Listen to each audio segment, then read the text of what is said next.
আমি যদি পড়ে যাই তুমি কি আমাকে তুলবে? না।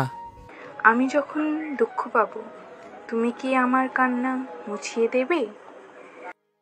না। আমাকে দেখতে যদি কখনো খারাপ লাগে তখনও কি আমাকে ভালোবাসবে?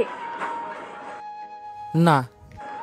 যাই হোক, কমপক্ষে সত্য বলার সৎ সাহস তোমার আছে, এর জন্য তোমাকে ধন্যবাদ। ছেলেটি তখন মেয়েটিকে কাছে টেনে নিয়ে বলল, আমি তোমাকে পড়ার পর তুলব না, কারণ আমি তোমাকে পড়ার আগেই ধরে ফেলব। আমি তোমার দুঃখের কান্না মুছে কখনোই দিব না, কারণ আমি তোমার কাছে কখনো দুঃখকে আসতে দেব না। যখন তোমাকে দেখতে খারাপ লাগে তোমাকে সে সময় ভালোবাসবো না, কারণ ও সময় আমার কখনোই আসবে না। তুমি সব সময় আমার কাছে সুন্দর। আমি তোমাকে অন্য সব কিছুর চেয়ে ভালোবাসি, সব সময় এবং সর্বদা। তোমার মতো কাউকে ভাগ্য করে পেয়েছি। আমি প্রথমে যদিও ভেবেছি হয়তো কিছুদিনের জন্য আমাদের ভালোবাসাটা থাকবে, কারণ প্রত্যেকটা ভালোবাসা আজকাল এমনই হয়।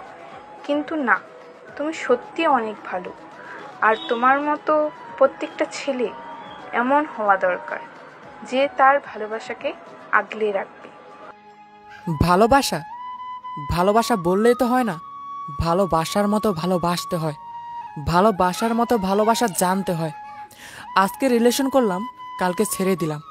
সময়টাও কেন নষ্ট করব, কাউকে কেন কাঁদাবো, সারা জীবন নিজেও কেন কাঁদবো বলো? আর একটা কথা সত্যি, কাউকে কাঁদিয়ে কখনো সুখী হওয়া যায় না। কেউ কিছু জানুক আর না জানুক, প্রকৃতি ঠিকই মনে করেছে, মনে করে রাখবে। ঠিক বলেছ। জানো, আজকে না আমি অনেক খুশি। আমার মনের মতো কাউকে পেয়েছি, মানে তোমাকে। সারা জীবন এভাবে আমাকে আগলে রেখো। তোমার ভালোবাসা ছাড়া আর কিছু চাই না। কেন বলো তো?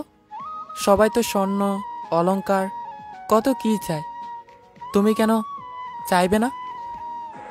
যেখানে ভালোবাসা থাকে সেখানে সব কিছু থাকে। আর ক্ষণিকের স্বর্ণ অলংকার সারা জীবন কি সুখ শান্তি হয়? শান্তির পথ হয়? কখনোই হয় না। তাই আমার কাছে ভালোবাসাটাই বেশি। শুধু তোমার একটু ভালোবাসা দিও, আর কিছু লাগবে না। ওকে, সত্যি আমি তোমাকে ভাগ্য করে পেয়েছি। একটু জড়িয়ে ধরো না প্লিজ। আচ্ছা শোনা, কথা দিলাম সারা জীবন এইভাবে বুকে আগলে রাখবো, কোথাও হারিয়ে যেতে দিব না। আমার কিছু লাগবে না। লাভ ইউ কলিজা। আই লাভ ইউ টু আমার বউটা। অতঃপর তাদের ভালোবাসা চলতে থাকলো।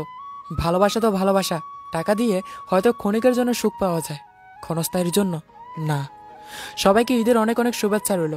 সবার ভালোবাসার মানুষকে নিয়ে ঈদ অনেক সুন্দরভাবে উপভোগ করুন। সে প্রত্যাশায় ভালো থাকুন, সুস্থ থাকুন। আল্লাহ হাফেজ। আর পক্ষ থেকে সবাইকে ঈদ মোবারক।